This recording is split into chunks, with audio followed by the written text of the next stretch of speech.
Ce n'est pas un hasard si Nayib Bukele est le premier dirigeant d'Amérique latine à être reçu à Washington depuis son retour au pouvoir. Avec lui, Donald Trump a trouvé son meilleur allié pour tenir ses promesses de campagne en matière d'expulsion du territoire américain.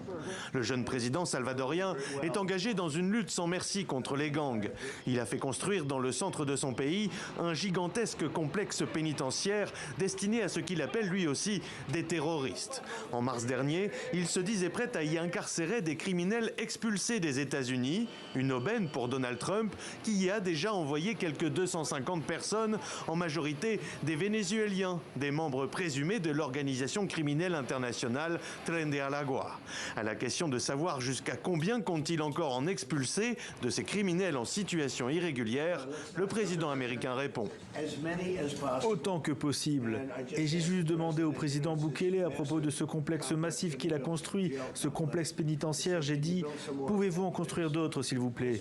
C'est autant de personnes que nous pouvons expulser de notre pays et que l'incompétent Joe Biden a laissé entrer en ouvrant les frontières.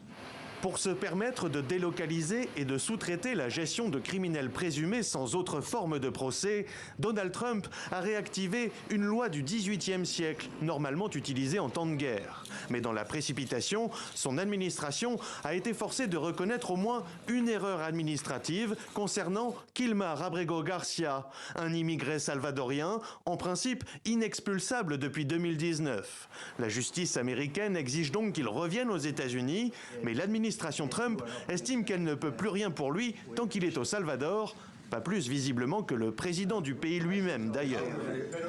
Comment puis-je le faire entrer clandestinement? Comment puis-je le renvoyer? Je ne vais pas le faire venir clandestinement aux États-Unis. Bien entendu, je ne vais pas faire ça. La question est absurde. Comment puis-je faire entrer clandestinement un terroriste aux États-Unis? Je n'ai pas le pouvoir de le renvoyer aux États-Unis. L'alliance entre Trump et Bukele revêt autant du partage d'une certaine idée de la justice que de l'échange de bons procédés.